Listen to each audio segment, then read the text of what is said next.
horror tale tells, where darkness has a voice.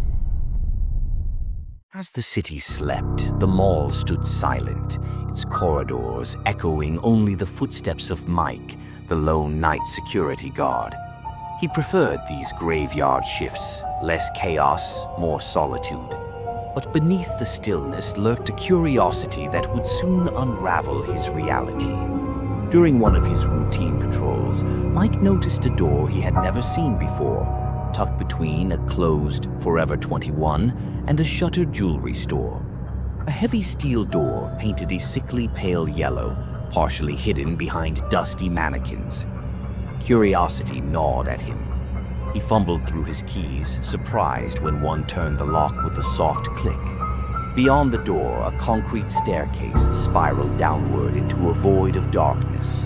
With each cautious step, the temperature dropped, and Mike's breathing grew shallow. It felt as though he was descending deeper than the mall's foundations should ever reach. At the bottom, Mike found himself standing before a long, crumbling corridor lined with rusted maintenance doors. The air was heavy, thick with the smell of damp concrete and old secrets.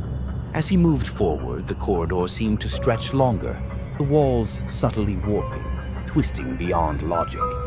A single battered door hung ajar. Inside, Mike discovered an ancient surveillance room.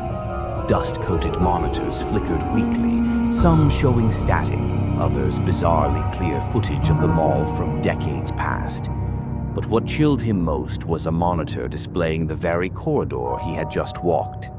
And he wasn't in the frame. The screens suddenly glitched. In place of static, faceless figures appeared. Featureless, human-like shapes standing silently in the hallway. Mike spun around, heart hammering. The corridor behind him was empty. But on the monitor, the figures were closer now. Fear gripped him. Mike ran. The corridor had changed. Familiar doors now led to nowhere. Walls seemed to breathe, narrowing, closing in. Just as the shadows began to surge around him, Mike spotted the stairwell and sprinted upward, every muscle screaming. Gasping, Mike stumbled back into the mall's upper level. The familiar sights of storefronts and food courts felt surreal, almost too normal.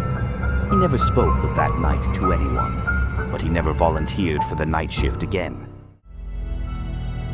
Horror Tale Tells. Make sure to subscribe for more.